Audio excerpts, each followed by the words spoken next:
నమస్తే, welcome to Shashi TV. నేను సింధు. ఈ రోజు మనతో పాటు స్పిరిచువలిస్ట్ శ్రవంతి గారు ఉన్నారు. వారితో మాట్లాడతాం. నమస్తే అండి. నమస్తే అమ్మా. శ్రవంతి గారు బాగున్నారా? బాగున్నానమ్మా. శ్రవంతి గారు, కార్తీక మాసం వచ్చింది అని అంటే మనకి శుభకార్యాలకు కావచ్చు, పూజలు ఏదైనా కూడా పెళ్లిళ్ళు ముఖ్యంగా స్టార్ట్ అయిపోతూ ఉంటాయి.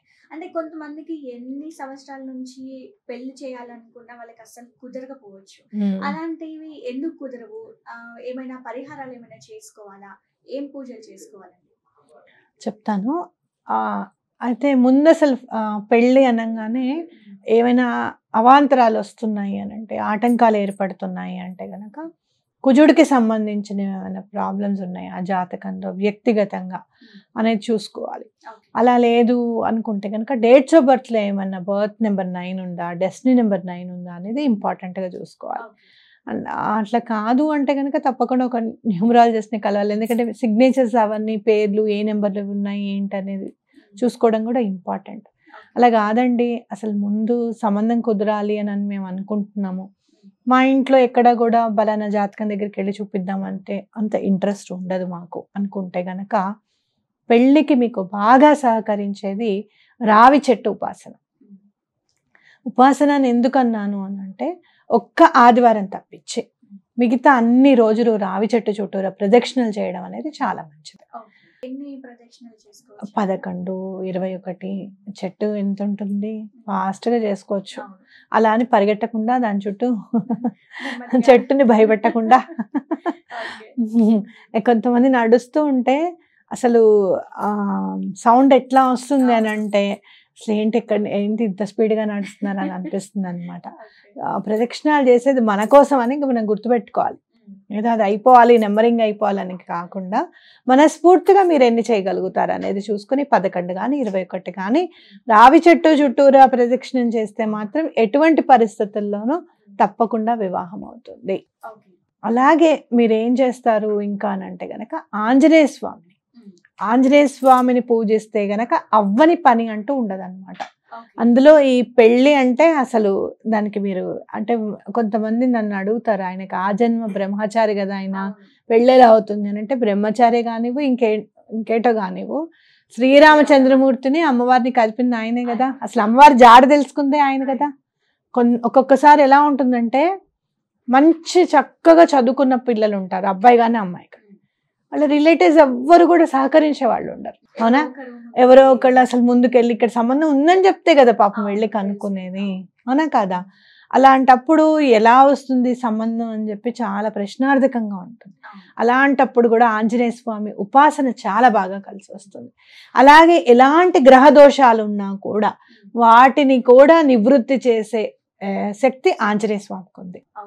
కాబట్టి ఆంజనేయ స్వామి వాల పూజ అని ఉంటుంది, తప్పకుండా ఆ పూజ చేయండి. నేనైతే మాత్రం ఆంజనేయ స్వామి వాల పూజ ఎలా చెప్తాను అని అంటే గనక, సింధూరము అలాగే గంధము 2 ఉండాలి. గంధము సింధూరము తీసుకొని ఆంజనేయ స్వామిది ఇక్కడ మీకు ఫోటో ఎలా ఉండాలి అని అంటే గనక, ఆయన రాముల వారు ఇంతకు మించి నేను ఇంకేమి ఇవ్వగలను, సీత జాడని తెలుసుకున్నామని చెప్పి ఆయన కౌగిలించుకుంటారు అనమాట రాముల వారిని. ఆ చిత్రపటంలో గనక మీరు చూస్తే గనక, చిత్రపటం అంటే ఫోటో చూస్తే గనక అసలు ఎంత సంతోషంగా ఉంటుందో ఆంజనేయ స్వామి, అసలు ఆయనవన్నీ మర్చిపోతారనమాట. సంతోషం అని కాదు, అసలు మహదానందంలో ఉంటారు ఆయన ఆ కళ్ళు మూసుకొని. కాబట్టి అప్పుడు ఆయనను ఏమన్నా అడిగితే సరే అని అంటారు అనమాట. ఓకే, ఆ ఫోటో తెచ్చుకొని మీరు ఏం చేస్తారంటే, గంధము సింధూరం చక్కగా తెచ్చుకొని ఫస్ట్ సింధూరాన్ని తడిపిన తర్వాత ముందు ఆంజనేయ స్వామికిను అలాగే రాముల వారికి పక్కన ఎదురు ఉంటారు కదా, రాముల వారికి బొట్టు పెట్టేసేసిన తర్వాత మీరు ఏం చేస్తారు అంటే, ఫస్ట్ గంధం తడుపుకొని వాలం కింద నుంచి స్టార్ట్ అవుతుంది కదా స్వామికి, అక్కడ గంధం బొట్టు పెట్టాలి. దానిపైనే సింధూరం కూడా పెట్టాలన్నమాట. సింధూరం కూడా కొంచెం ఇట్లా నీళ్ళలో తడుపుకొని ఇలా అంటే చాలు, చాలా మెత్తగా ఉంటుంది కదా సింధూరము. నీళ్ళలో కలవడానికి కొంచెం టైం పడుతుంది. కాస్త తడి చేసుకొని వేలిని ముందే ఆ సింధూరాన్ని ఇలా అంటితే వస్తుంది మీకు. అది కొంచెం తడి చేస్తే బొట్టులాగా వచ్చేస్తుంది. అప్పుడు ఆ గంధం పైననే సింధూరం పెట్టండి అనమాట. ఎందుకు ఇంత వివరంగా చెప్తున్నాను ఎలా తడుపుకోవాలంటే, నాకు కాల్ చేస్తారు, ఏమండి సింధూరం సింధూరం తడవట్లేదండి, పొడి పొడి అయిపోతుంది, ఎంత తడిపినా కూడా అలానే ఉంటుంది, ఇవాళ తడిపింది మళ్ళీ రేపు పెట్టచ్చా, ఇలాంటివన్నీ అడుగుతూ ఉంటారు. కాబట్టి ముందుగానే మీకు చెప్తున్నా, ఏం చేస్తారంటే చిన్న బాక్సెస్ లాగా తీసుకోండి, చిన్నవి.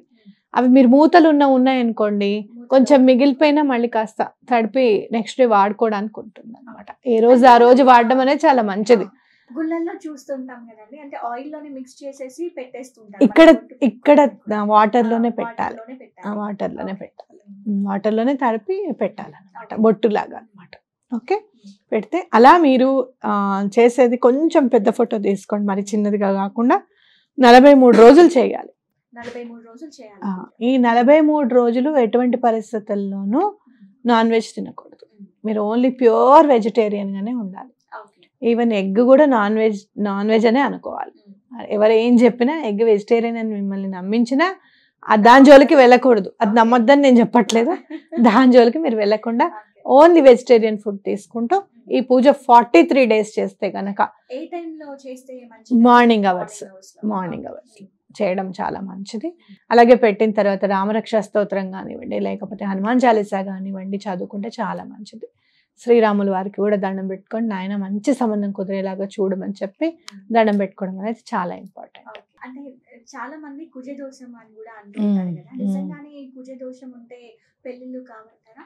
అంటే మీరు భగవంతుడు చాలా అనుగ్రహం చూపిస్తాడమ్మా మన పైన. మీరు కుజదోషం గురించి క్లియర్గా చూస్తే గనక కుజదోషం ఎక్కడున్నా దోషమేనా అనిపిస్తుంది, కానీ బలానా ప్లేస్లో ఉండి బలానా ఇలా ఉంటే అమెండ్మెంట్ అని ఉంటుంది అనమాట. అర్థమైందా నీకు?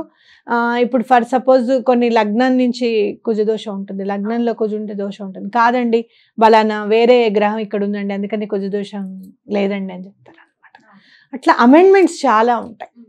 మీకు కుజదోషం ఉంది అని చెప్తే లేదండి బలానా గ్రహం వల్ల ఆ కుజదోషం ఎక్కువగా లేదు అని చెప్పి చెప్తారు అనమాట. సో అందరికీ కుజదోషం ఉంటుంది, అందరికీ అమెండ్మెంట్స్ ఉంటుంది. చాలా తక్కువ మందికి మాత్రమే చాలా ఎక్కువగా ఉన్నట్టుగా కనపడుతుంది.